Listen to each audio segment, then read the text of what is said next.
Did you guys like reading this chapter on why we should not lie? Yeah, I think it may be something we need to work on. Yeah, we all have to work at being honest, honey. Now let's talk for a few minutes about lying and being honest.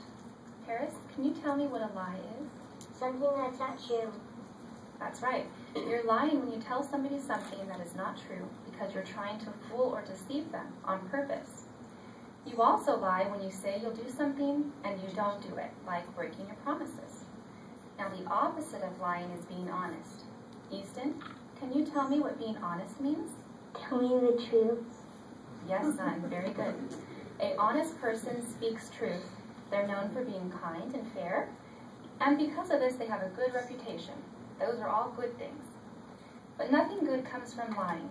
There are many reasons why we should not lie. Easton, can you think of any? Jehovah hates lying with Satan likes lying. You're right, son. Jehovah says that those who lie cannot be in the paradise, and they won't be his friend either. Now, Jehovah always speaks truthfully to us, and he expects us to do the same. And there's a few scriptures listed at the end of this chapter. Let's look up one of them. It's at Ephesians 4:25. You finding that for me? Okay.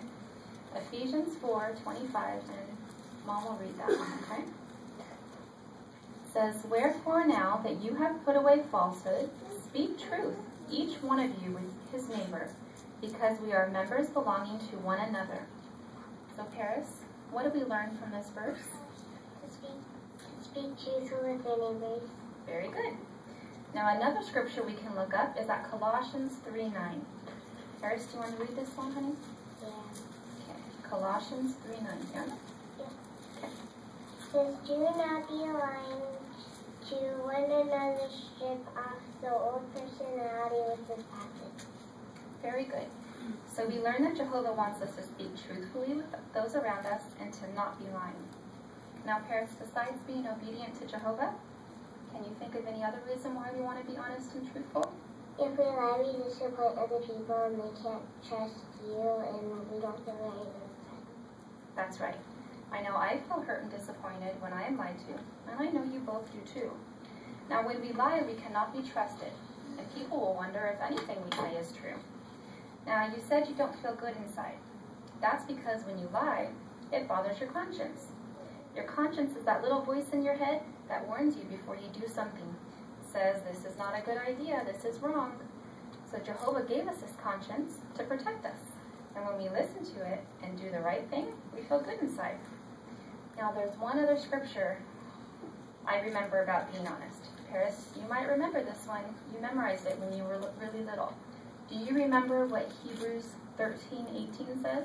Yeah. It says, "Conduct yourself honestly in all things." Good job. So when might you be tempted to lie? When I do something I shouldn't have done, I don't want to upset you or get into trouble. Yep. You might want to blame your brother or sister, or maybe say nothing at all and hope no one finds out. But we will make matters worse if we lie or tell only half-truths. But how can I remember to tell the truth? Well, that's a good question. When you're tempted to lie, stop and remember the right thing to do. You can say a little prayer to Jehovah and ask him to help you be honest. Or you can remember a scripture like the 3 we talked about tonight. Now remember, Jehovah knows we're imperfect. We make mistakes. Sometimes by accident, sometimes on purpose. But he will forgive us if we're truly sorry and we try our best. He only asks of us what he knows we're able to do.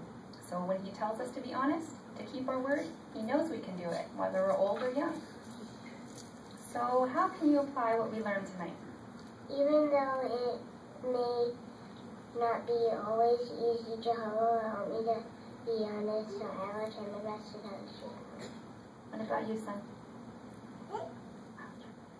I'll try to do it well.